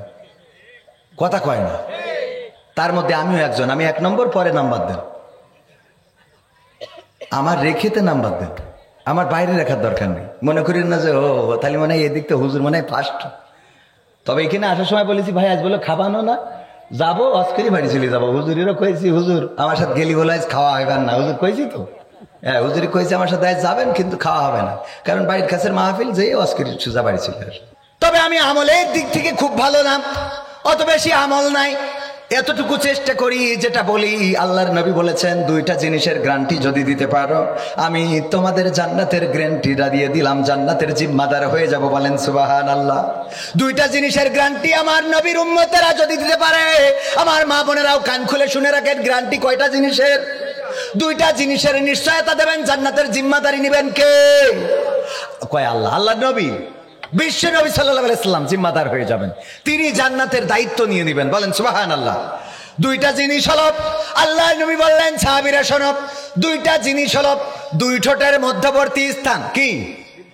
দুই ঠোঁটের মধ্যবর্তী স্থান জিহ্বা, আর দুই গুরুতের মধ্যবর্তী স্থান। এটা বলার দরকার নেই কি? দুই ঠোঁটের মধ্যবর্তী এবং দুই উরুতের মধ্যবর্তী, এই দুইটা জিনিসের গ্যারান্টি যে দেবে আল্লাহর নবী তার জান্নাতের জিম্মাদার হয়ে যাবে। বলেন সুবহানাল্লাহ। আমাদের এই দুইটা জিনিসের অবস্থা খারাপ না ভালো? কথা কয় না, খারাপ না ভালো? আমাদের জবান দিয়ে কত মানুষকে কতভাবে কষ্ট দিই। আল্লাহর নবী একদিন এক সাহাবীকে বললেন যে ওই সাহাবীকে দেখো সে জান্নাতি। দ্বিতীয় আর একদিন বললেন ওই লোকটি জান্নাতি। তৃতীয় আর একদিন বললেন ওই লোকটি জান্নাতি। আল্লাহর নবীর একজন সাহাবী চিন্তা করলেন, আহারে এই লোকটিকে বিশ্ব নবী 3 দিন বলেছেন জান্নাতি, তাইলে এই লোকটি জান্নাতি।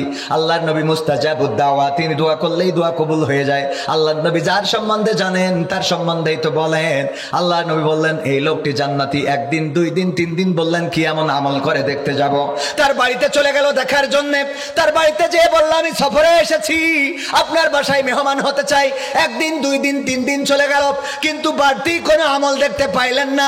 ওই লোকটি বললেন 3 দিনের পরে যে চলে যায় দোয়া করবেন। ওই লোকটি বলল কেন এসেছিলেন জানি না, 3 দিন আপ্যায়ন করেছি, জানি না কোনো কষ্ট দিয়েছি কিনা, ক্ষমা করে দিবেন। লোকটি যখন চলে যায় তখন ওই লোকটি যাওয়ার আগে বললেন ওগো আল্লাহর বান্দা, আল্লাহর নবী আপনাকে 3 দিন দেখিয়ে বললেন এই লোকটি জান্নাতি। আমি চিন্তা করলাম কি এমন ভালো কাজ করেন, কি এমন আমল করেন যে আমলের কারণে এই লোকটি জান্নাতি। এটা দেখার জন্য আপনার বাড়িতে 3 দিন অবস্থান করলাম, কিন্তু দেখলাম এই 3 দিনে আপনার একটাও নাই যে আমলটা আপনি আমার থেকে বেশি করেন। অথচ আল্লাহর নবী আপনাকে জান্নাতি বলে দিলেন, কারণটা কি খোঁজার জন্য আসলাম, পাইলাম না। ওই লোকটি বলল ওগো আল্লাহর নবীর সাহাবী, আমার জীবনে বাড়তি কোনো আমল নাই, শুধুমাত্র আপনারা যা করেন সেইটা করা ছাড়া। সাহাবী চলে যাচ্ছেন, এই সাহাবী আবার ডাক দিলেন ওগো বিশ্ব নবীর সাহাবী, শোনো একটা কথা বলি, আমার একটা আমল আছে যেটা পৃথিবীর মানুষ জানে না। সেই আমলটা হলো আমি যখন রাত্রে ঘুমাতে যাই তখন আমি প্রতিটা মানুষকে ক্ষমা করে দিয়ে ঘুমাতে যাই। যে আমাকে কষ্ট দিয়েছে, ব্যথা দিয়েছে, কাঁদিয়েছে, আমাকে ঠকিয়েছে, যে আমার ব্যথা বেদনা দিয়েছে, সব মানুষের আমি ক্ষমা করে দিই। কারণ নিয়ত থাকে এটা, আমি যদি আজ রাত্রে মারা যাই তাইলে আমার অমুক ভাইয়ের ব্যাপারে আমার অভিযোগ আছে, আমি ক্ষমা না করলে আমি মারা গেলে ও আমার কাছে তো আর ক্ষমা চাইতে পারবে না। কিয়ামতের ময়দানে আমার ওই ভাই বিপদে পড়ে যাবে, ওই ভাইয়ের ভাই আমার কাছে দায়ী থেকে যাবে। সুতরাং আমাকে যে কষ্ট দিক, ব্যথা দিক, আমাকে কাঁদাক, হাসাক, আমাকে যত যন্ত্রণা দিক না কেন, আমি ঘুমানোর সময় সবাইকে একেবারে নিঃশর্তভাবে ক্ষমা করে দিয়ে তারপর ঘুমাতে যাই। আল্লাহু আকবার বলবেন না? আল্লাহু আকবার। আল্লাহর নবীর সাহাবী বললেন পেয়ে গিয়েছি। কেন আল্লাহর নবী আপনাকে জান্নাতি বলেছেন? যেই মানুষ রাত্রে ঘুমানোর সময় এমন একটা বন্দোবস্ত করে ঘুমায়, সেই লোকটি তো অবশ্যই জান্নাতের মালিক হতে পারে। চিন্তা করতে পারেন, জবান থেকে শুধু হেফাজত না, মন থেকেও হেফাজত করে দিয়েছেন।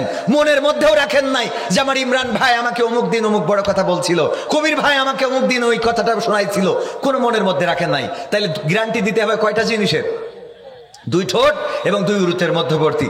যদি গ্যারান্টি দিতে পারেন আল্লাহ নবী জান্নাত দিবেন। আর আমাদের সবচেয়ে বাজে অবস্থা হলো আমাদের জিহ্বার। আমি হুজুর আর এক হুজুরে দেখতে পারি না, আমি আলেম আর এক আলেমরে দেখতে পারি না, আমি আমলদার হয়েছি, তাহাজ্জুদ পড়ি, আমি মনে করি আমি জান্নাতের দোতলা জান্নাতের মালিক হয়ে গিয়েছি, আর কেউ জান্নাতে যাবে না। যেই লোকটা দাড়ি রেখেছে, দাড়িটা একটু লম্বা, সে মনে করে খাটো দাড়ি সব খারাপ। যেই মানুষটার মুখে একটু দাড়ি আছে আর একজনের নাই, সে মনে করে জান না, এ মানুষই না। কথা কয় না, ঠিক না বে ঠিক? আমলের অবস্থা জানেন কে? আল্লাহ রাব্বুল আলামিন জানেন। সুতরাং আমলটা ভালো করতে হবে। 10 মিনিট পরে ট্রেন আসবে। 10 মিনিট পরে আমরা কি থামানোর জন্য দাঁড়াবো কিনা? ও পাঠাই দেবো, যারা বসে আছে শরীর আসতে বল। ও তাই কর, আনু কাছে আমাকে আবার ট্রেন দাঁড় করান কি? অত সাহস এখনো হয়নি, সামনে গেলে তো বাইটি দিয়ে চলে যাবে। এমপিরা সব কোথায় গেল, মন্ত্রীরা সব কোথায় গেল, কোথায় কাদের কাকা, তাদের সারা দেশটা এখন লাগে ফাঁকা ফাঁকা। ঠিক না বেঠে? পালাবো না, প্রয়োজন হলে ফখরুলের বাসায় গিয়ে উঠবো। পালাবে না, পালাবে না, যাই না তবু দেখা, পালাবে না, পালাবে না, যাই না তবু দেখা। তাদের ছাড়া দেশটা এখন লাগে ফাঁকা ফাঁকা, ওদের ছাড়া দেশটা এখন লাগে ফাঁকা ফাঁকা। আইন মন্ত্রী আটকে গেল আইনেরই ফাঁকে, দাড়ি ছাড়া দরবেশের ভণ্ড ভণ্ড লাগি। আইন মন্ত্রী আটকে গেল আইনেরই ফাঁকে, দাড়ি ছাড়া দরবেশের ভণ্ড ভণ্ড লাগে। শুনছি কত নেতা নেত্রী খাইতেছে ভাই ডান্ডা, বিচারপতি কালামানিকের ফাটিয়েছে আন্ডা। পলকের ঝলক গেল, পলকের ঝলক গেল থামিয়ে নেটের চাকা। তাদের ছাড়া দেশটা এখন লাগে ফাঁকা ফাঁকা, ওদের ছাড়া দেশটা এখন লাগে ফাঁকা ফাঁকা। কই গেল সেই সংসদেতে মমতাজের গান, কোথায় গেল হযরত বলা স্বামী মোসমান? মমতাজের গান এখন আছে? আমি শিখাই দিলাম, ওগো আমার মমতাজ আপা, এখন এই গানটা গান আমার সোনার ময়না পাখি। কোন বা দোষে দাদার কাছে গো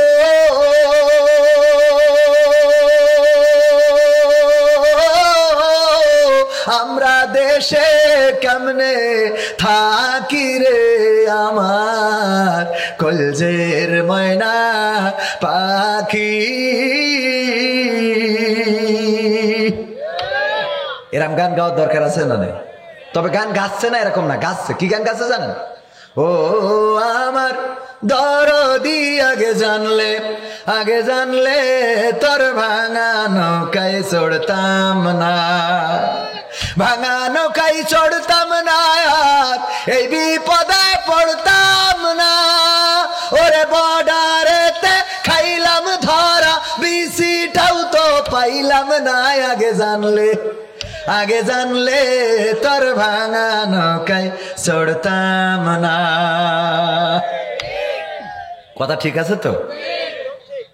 আবার আরো একটা গান গাছে, কয়দিন আগে বললো যে রাজপথে নামো, রাজপথে নামার পরে বাটাম খেয়েছে না খায় নাই, দড়ি দড়ি নিয়ে যাওয়া হলো। এবার যাওয়ার পরে বলতেছে, ভুলাইয়া ভালাইয়া মরে রাজপথে নামাইলি ও রে, ভুলাইয়া ভালাইয়া মরে রাজপথে নামাইলি ও রে, কেমন করে এত ব্যথা দিলি ও দরদি, কেমন করে জেলে ঢুকাইলি। কারণ এখন অনেকেই বলছে যে রাজপথে দাঁড়াইতে হবে। বাবা, এত সহজে রাজপথে দাঁড়ালে হবে না। 2000 মানুষের জীবন গেছে আর 20,000 মানুষ আহত, এত সহজে রাজপথে আসা যাবে না। শোনা কথা কয় না? মাহফিল গুলো এত সহজে করতে পারিছেন এর আগে? তো এত সহজে করতে, আজকেও থানায় গেলাম, আমার মাহফিল 13 তারিখ, গুলাম রাব্বানী ভাই, আব্দুল সালাম চুক্তিবাদী ভাই। তো আমি অবহিতকরণ প্রসঙ্গে একটা চিঠি দিতে গেলাম থানার ওসিকে আজকে। তো যাওয়ার পরে আমাদের প্রশাসনের এক ভাই বলতেছে যে এখন ঈদের পরেও এই ঝড় বাদলের সময় মাহফিল হচ্ছে। সরি, আমাদের থানা সেক্রেটারি উনি বলতেছে মাহফিল এবার যেন বেশি হচ্ছে, রমজান মাসও মাপ যায় না, ঈদের পরেও এখন মাহফিল হচ্ছে। প্রশাসনের লোক বলতেছে এজন্য কাজা কাফার আদায় হচ্ছে। এজন্য কি আদায় হচ্ছে? কাজা কাফারা। হ্যাঁ, পোস্টার উল্টো লাগাইছি তো। কাজা কাফারা আদায় হচ্ছে। এই মাহফিল গুলো করার জন্য আগে ইতিপূর্বে আমি হামজা ভাইয়ের মাহফিল করলাম, হামজা ভাইয়ের নামটাও প্রচার করতে পারি নাই, নামটা লিখতেও পারি নাই, অনেকেই সন্দিহান ছিল। সেই হামজা ভাইকে গোপনে এনে স্টেজে ওয়াজ করাই দিতে হয়েছে। পরের দিন শুনি থানার ওসি ফোন করে বলতেছে, আপনি আমাদের চাকরিটা কি খাবেন? রাত্রে ওয়াজ করে গেছে, তার মানে ওয়াজ করলেও চাকরি যেত। কথা কয় না? তো সুতরাং এত তাড়াতাড়ি রাজপথে নামলে হবে না, ঠিক না বেঠে?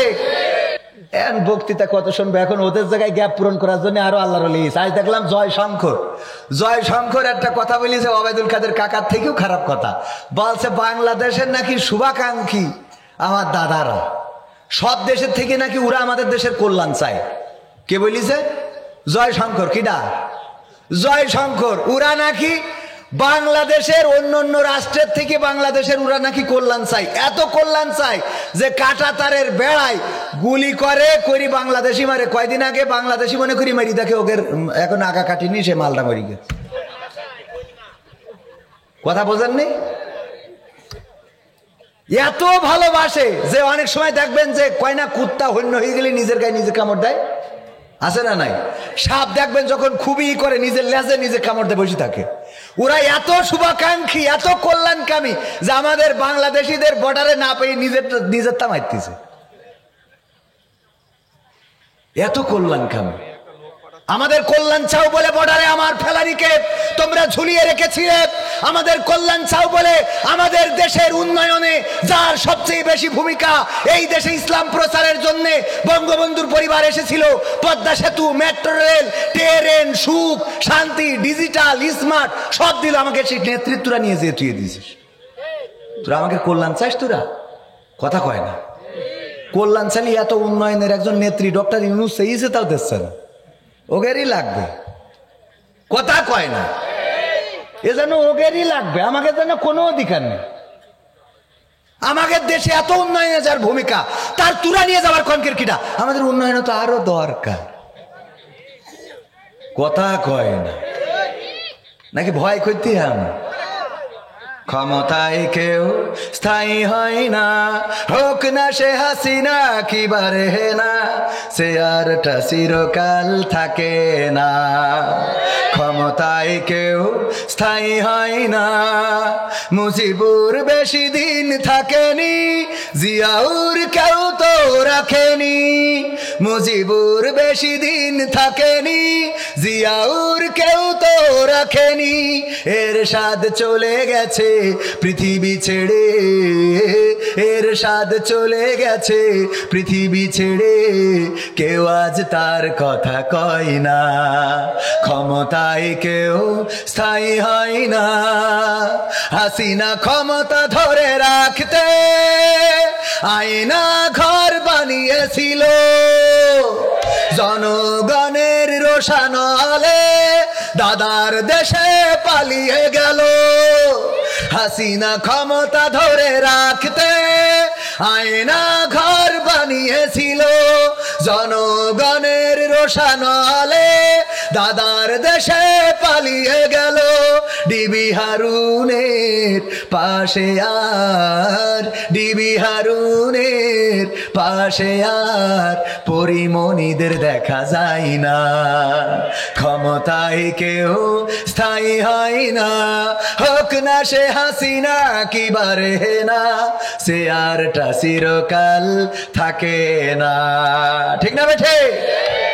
আমার দাদারা আমাদের দেশের কল্যাণকামী অন্য দেশের থেকে বলেছে জয়শঙ্কর, এটা যদি সত্য হয় তাইলে আজকের দিনেই তোমরা আমাদের ফ্রান্সে যে মাল রপ্তানি করবো, আমাদের যে ওখান থেকে ট্রান্সশিপ নাকি ট্রানজিট শিপ না কি যেন ইংরেজি শব্দ, এত শক্ত শব্দ বলতে পারলাম না, ট্রানজিটের জন্য ওখান থেকে যে বন্দর ব্যবহার করা হতো, সেই বন্দর ব্যবহার করার অধিকারটা কেড়ে নিয়েছে, আমাদের ট্রাক ফেরত পাঠিয়ে দিয়েছে আমাদের দাদারা। আজকের ঘটনা।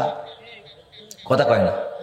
এই নিয়ে পিনাকি ভট্টাচার্য খুব গুরুত্বপূর্ণ একটা কথা বলেছে যে আমাদের শুভাকাঙ্ক্ষী, এই যে খুব সুন্দর করে লিখেছে যে জয়শঙ্কর বলেছে ভারতের চাইতে বেশি কোনো শুভাকাঙ্ক্ষী কল্যাণকামী বাংলাদেশের মঙ্গল ভারতের থেকে বেশি কেউ চায় না, ভারতরাই নাকি আমাদের দেশের মঙ্গল চায়।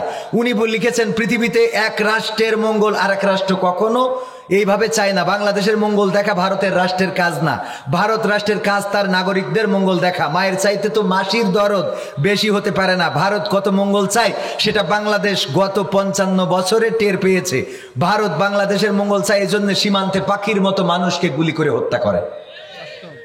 ভারত আমাদের দেশের কল্যাণ চাই বলে বাদ দিয়ে আমাদের নদীগুলো শুকিয়ে দিয়েছে। ভারত আমাদের কল্যাণ চাই বলে কাঁটাতারের বেড়া দিয়ে আমাদের দেশটারে ঘিরে দিয়েছে। ভারত আমাদের কল্যাণ চাই বলে সমস্ত রাজনৈতিক আর কূটনৈতিক সমর্থন দিয়ে ফ্যাসিস্ট হাসিনাকে টিকিয়ে রেখেছিল। ভারত আমাদের কল্যাণ চাই বলে তারা আমাদের ট্রান্সশিপমেন্ট, এই যে ইংলিশটা বলতে পারছিলাম না, কি শিপমেন্ট, ট্রান্সশিপমেন্ট বন্ধ করে দিয়েছে। ভারত আমাদের কল্যাণ চাই বলে আম জনতা আমাদের কাংলু বলে ডাকে। ভারত আমাদের কল্যাণ চাই বলে সীমান্তে ফেন্সিডিলের কারখানা খুলে বাংলাদেশকে ফেন্সির আখড়া বানিয়ে ফেলেছে। এছাড়াও আরো অনেক আছে না নাই? তারা আমাদের কল্যাণ চাই বলে বাংলাদেশের মানুষকে উস্কে দিতে নানান সময় নানান অপপ্রচার করে। তার মধ্যে অন্যতম অপপ্রচার হলো ডক্টর ইউনূস ক্ষমতা পাওয়ার পরে বলা হয়েছিল এই দেশে সংখ্যালঘু নির্যাতন হচ্ছে। বলেছে না বলে নাই? আমার দেশে আলেম ওলামারা মন্দির পাহারা দিয়েছে, মসজিদের সামনে আলেম ওলামারা নামাজ আদায় করেছে। বলেন ঠিক না বেঠিক? ফজরের আজান হয়েছে, মাদ্রাসার ছাত্ররা মন্দিরের সামনে নামাজ আদায় করেছে শুধুমাত্র তাদের মন্দির পাহারা দিতে। এই সম্প্রীতি বাংলাদেশ দেখেছে। শুধু তাই নয়, এবার ঈদের দিনে ঈদের নামাজে হিন্দুরা ফুল ছিটিয়েছে মুসলমান নামাজিরা যখন নামাজে গিয়েছে। বলেন ঠিক কিনা? এই সম্প্রীতি গত 16 বছরে ছিল না। এই সম্প্রীতি এবার প্রতিষ্ঠিত হয়েছে। যারা বলে এই দেশে সংখ্যালঘু নির্যাতন হয়েছে, আমার রিসার্চ একটা জিনিস খুঁজে পেয়েছে, সেটা হলো, আমি গবেষণা করে পেয়েছি, আমার দাদারা বললেন এই দেশে সংখ্যালঘু নির্যাতন হয়। আমি দেখলাম প্রথম নির্যাতনের শিকার যিনি হয়েছে তিনি হলেন আর কেউ নন, বাংলাদেশের উন্নয়নের সফল জননেত্রী শেখ হাসিনা, যার পরিবার এসেছিল ইসলাম প্রচারের জন্য। সবার একটাই দাবি ছিল, হাসিনা তুই বাংলা ছাড়। ঠিক না বেঠিক? ইসলাম প্রচারের জন্য আসা 1 নম্বর দরবেশ ওলিয়ার পর্যায়ে চলে যাওয়া মানুষটা হলো শেখ হাসিনা। সে নির্যাতনের শিকার হয়েছে। বলেন সে সংখ্যালঘু না সংখ্যাগরিষ্ঠ? সংখ্যালঘু না সংখ্যাগরিষ্ঠ? মুসলমান হিসাবে কি সংখ্যাগরিষ্ঠ। 2 নম্বর, যিনি নির্যাতনের শিকার দরবেশ বাবা, যার দাড়ি দেখলে মনে হয় আমিরে জামাত। ঠিক না বেঠিক? সালমান এফ রহমান, দাড়ি দেখলেই মনে হয় জামাতের মুহতারাম আমিরে জামাত। ডাক্তার শফিকুর রহমানের মতো লাগে। মাঝে মাঝে মনে হয় আমাদের শহীদ মতিউর রহমান নিজামী রাহিমাহুল্লাহ যেন ফিরে এসেছে, এমন অবস্থা দাড়ি দেখলে। সেই লোকটাও নির্যাতনের শিকার। সে সংখ্যালঘু না সংখ্যাগরিষ্ঠ? 3 নম্বর, আউলিয়া শামীম ওসমান, এত বড় পরহেজগার, এমন কোন রাত নাই যে 80-90 রাকাত তাহাজ্জুদ না পড়ে ঘুমাতে যায়। কথা কয় না? আমি 80-90 রাকাত মানে 1 বছরে পড়ি না, রোজার মাস ছাড়া। আরে কত বড় পরহেজগার! 80-90 রাকাত তারাবির সালাত আদায় করে তারপরে ঘুমাতে যায়। সেও সংখ্যালঘু না সংখ্যাগরিষ্ঠ? 4 নম্বর, আউলিয়া ওবায়দুল কাদের কাকা, সংখ্যালঘু না সংখ্যাগরিষ্ঠ? কথা কয় না? সংখ্যাগরিষ্ঠ, সেও নির্যাতনের শিকার। এরপরে 5 নম্বর, আউলিয়া মানিক, সে চিন্তা করলো এই দুনিয়ার জীবন জীবনই না, পরকালের জীবনটার গুরুত্ব দিতে হবে। এই জন্য অন্যরা দাড়ি কেটেছে, সালমান এফ রহমান দাড়ি কেটেছে, আর মানিককা দাড়ি রেখে দিয়েছে। দেখেছেন কিনা? মাথায় টুপি পরেছে, সব ছেড়ি বাগানে যে কলা পাতায় শুয়েছিল, যে আমি এখন সাধনা করবো, তসবি জপি একেবারে ফুলসিরাত পারে ওপারে থাকবো। এর ধরিছে তো ধরিছে, বিসি দুটোও খুলি না, ওর বাচ্চা খাইতে হবে কি করে? পুরো দামড়া বানাইতেছে। কি বানাইতেছে? এরিয়ার দামড়া বোঝেন তো? দামড়া বানাইতেছে। তো এই মানিক, সেও সংখ্যাগরিষ্ঠ না সংখ্যালঘু? সংখ্যাগরিষ্ঠ মানে কি? সে তো ডাইরেক্ট একেবারে টুপি পরিয়ে দাঁড়িয়ে রেখে ওলিয়ার পর্যায়ে চলে গেছিল। এরপরে ব্যারিস্টার সুমন, আরাফাত, মেনন, ইনু, দীপুমণি সব আল্লাহর ওলি, পরহেজগার, পীর। তাহলে আমার দাদারা দাবি করলো সংখ্যালঘু নির্যাতন হচ্ছে। এখন আমার কথা হলো, নির্যাতন হচ্ছে তো সব ওলিয়ার পর্যায়ের লোক। এরা যদি সংখ্যালঘু হয় তাহলে আমার সে পীর সাহেবরা গেল কোথায়? কথা কয় না? আর ইরা যদি পীর সাহেব হয় তাহলে দাদারা যে বলছে সংখ্যালঘু নির্যাতন হচ্ছে, সেইগুলো শুরু করবো। তাহলে এই গানটা আপনার অনুরোধ ছিল, কিন্তু এই গানটা তো ইউটিউবারদের কপিরাইট ধরে। কি করবো খন? মাহফিলের দাবি একটু শোনায়। হ্যাঁ, কি হবে বেঁচে থেকে অযথা বিদ্যা শিখে যদি না গড়তে পারি শোষণবিহীন সমাজটাকে? কি হবে বেঁচে থেকে? কি হবে ছাত্র সেজে চুমু খেয়ে সনদ খানা যদি হয় বিদ্যালয়টা পরিমণিদের আড্ডাখানা? কি হবে ছাত্র সেজে চুমু খেয়ে সনদ খানা, যদি হয় বিদ্যালয়টা নাই কাদের আড্ডা খানা। এর চেয়ে মরাই ভালো, দেশ ছেড়ে যাওয়াই ভালো, এর চেয়ে মরাই ভালো, দেশ ছেড়ে যাওয়াই ভালো। কি হবে ধোকা দিয়ে বিবেকটাকে, কি হবে ধোকা দিয়ে বিবেকটাকে, কি হবে বেঁচে থেকে অযথা বিদ্যা শিখে যদি না গড়তে পারি শোষণবিহীন সমাজটাকে। কি হবে বেঁচে থেকে, কি হবে যুবক নামের বোঝা হয়ে এই ধরাতে, যেখানে মা বোনেরা ধর্ষিতা হয় দিনে রাতে। কি হবে যুবক নামের বোঝা হয়ে এই ধরাতে, যেখানে মা বোনেরা ধর্ষিতা হয় দিনে রাতে। যৌবনের সার্থকতা ঘুচিবে সকল ব্যথা, যৌবনের সার্থকতা ঘুচিবে সকল ব্যথা। পারো যদি বলি দিতে মানুষ রূপী পশুটাকে, পারো যদি বলি দিতে মানুষ রূপী পশুটাকে। কি হবে বেঁচে থেকে অযথা বিদ্যা শিখে যদি না গড়তে পারি শোষণবিহীন সমাজটাকে। কি হবে বেঁচে থেকে, কি হবে লেখালেখি কলমবাজির ওই মহড়া, সমাজের আসল চিত্র যদি না যাই তুলে ধরা। কি হবে লেখালেখি কলমবাজির ওই মহড়া, সমাজের আসল চিত্র যদি না যাই তুলে ধরা। যদি ওই ঘুষের বলে কলমটা উল্টো চলে, যদি ওই হ্যালো কলে ক্যামেরা উল্টো বলে, তবে কি যাবে রোখা দুর্নীতিকে, তবে কি যাবে রোখা দুর্নীতিকে। কি হবে বেঁচে থেকে অযথা বিদ্যা শিখে যদি না গড়তে পারি শোষণবিহীন সমাজটাকে। কি হবে বেঁচে থেকে, কি হবে নামাজ রোজা ইমানদারির ভয় করে কোরআনের কর্মীগুলো থাকে যদি কারাগারে। কি হবে নামাজ রোজা ইমানদারির ভয় করে কোরআনের কর্মীগুলো থাকে যদি কারাগারে। মসজিদের কোণে বসে জিকির যত করো কইছি আছে না,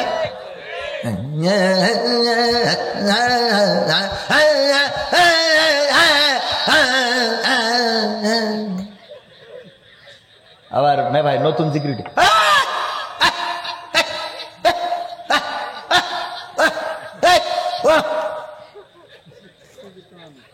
সত্যি না মিথ্যা বললাম?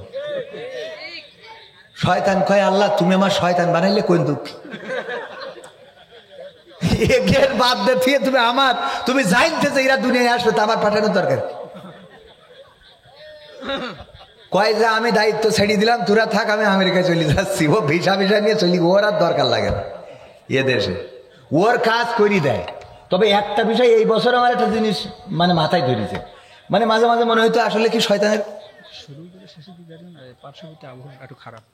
আবহাওয়া খারাপ, আবহাওয়া খারাপ হলে ভালো করে নেবো, লোক তো যাইতে চাচ্ছে না। যাবেন আপনারা?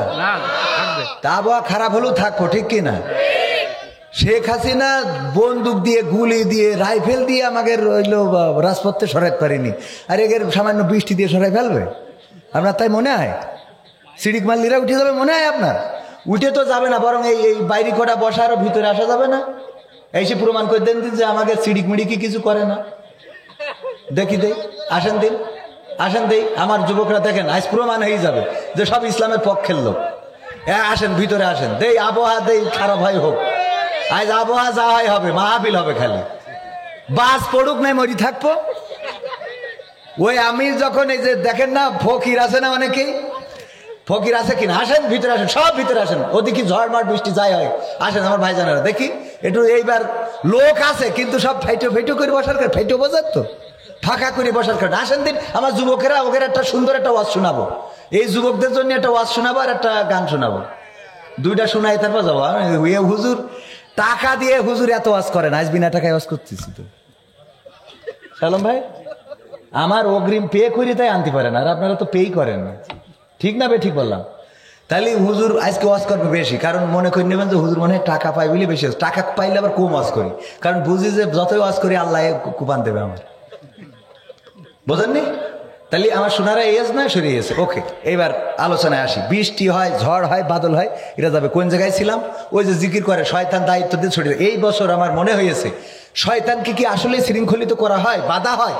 ঈদের দিন আমি প্রমাণ পাইছি যে হ্যাঁ, শয়তানের আজকে ছেড়ে দিয়েছে। ও আসার সাথে সাথে ডিউটি শুরু।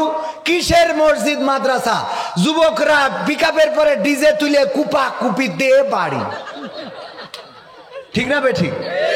নারীরা এত সাজুগুজু করিয়েছে যে আলকাতরা বেগম রে পরিমণি দেখা যায়, ঠিক কিনা? আমি আপনাদের বলেছি যে আপনারা ঝড় বাদল কিছু মানবেন না। সত্য না মিথ্যা? সত্য না মিথ্যা? কারা কারা রাজি হাত উঁচু করেন দেখি। নারায়ে তাকবীর, নারায়ে তাকবীর। আল কোরআনের আলো, আল হাদিসের আলো, আমার নেতা তোমার নেতা। নারায়ে তাকবীর,